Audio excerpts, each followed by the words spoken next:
Nous lisons dans Jean 12 et découvrons que la maison était entièrement différente. Imaginez le Seigneur assis d'un côté de la table et Lazare de l'autre côté, avec peut-être aussi quelques autres convives. Il y a Marthe servant joyeusement et Marie inondant d'un parfum de grand prix les pieds du Seigneur Jésus-Christ.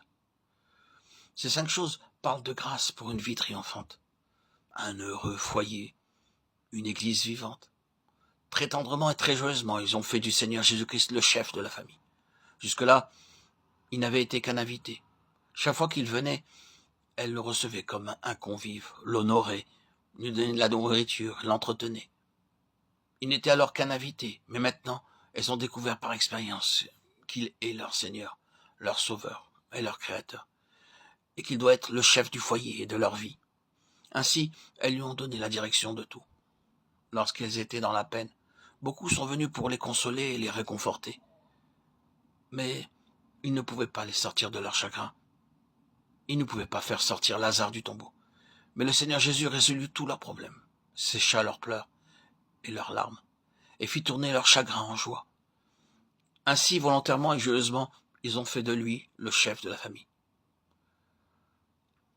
Nous trouvons sur des panneaux muraux dans beaucoup de maisons Christ est le chef de cette maison, l'invité invisible de chaque repas, l'auditeur silencieux de chaque conversation.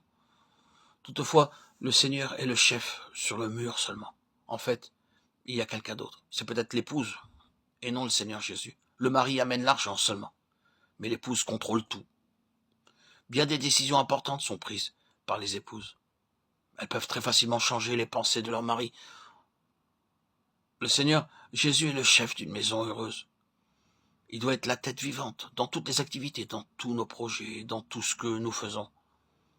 Mais individuellement, il doit être notre tête. Et nous devons aller à lui et le consulter pour chaque chose. Je suis le cep, vous êtes les sarments. Celui qui demeure en moi et en qui je demeure porte beaucoup de fruits, car sans moi, vous ne pouvez rien faire. Jean 15, 5. Pour la plus petite chose, pour les plus petits détails de nos vies, nous devons aller à lui. À l'école, lorsque j'étais un petit garçon, je devais demander la permission à l'instituteur pour la moindre petite chose, même pour me moucher ou tailler un crayon. De même, spirituellement, nous devons demander au Seigneur pour chaque petite chose. Nous devons reconnaître le Seigneur Jésus comme la tête de notre vie individuelle, de notre vie de famille, de notre vie d'assemblée.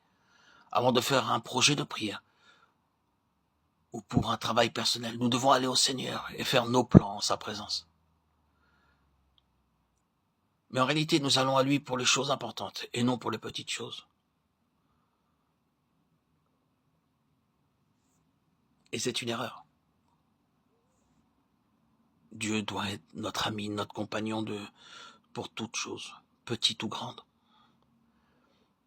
Ainsi, nous pourrons vivre la communion, le dialogue intérieur, le cœur à cœur avec Dieu, en permanence.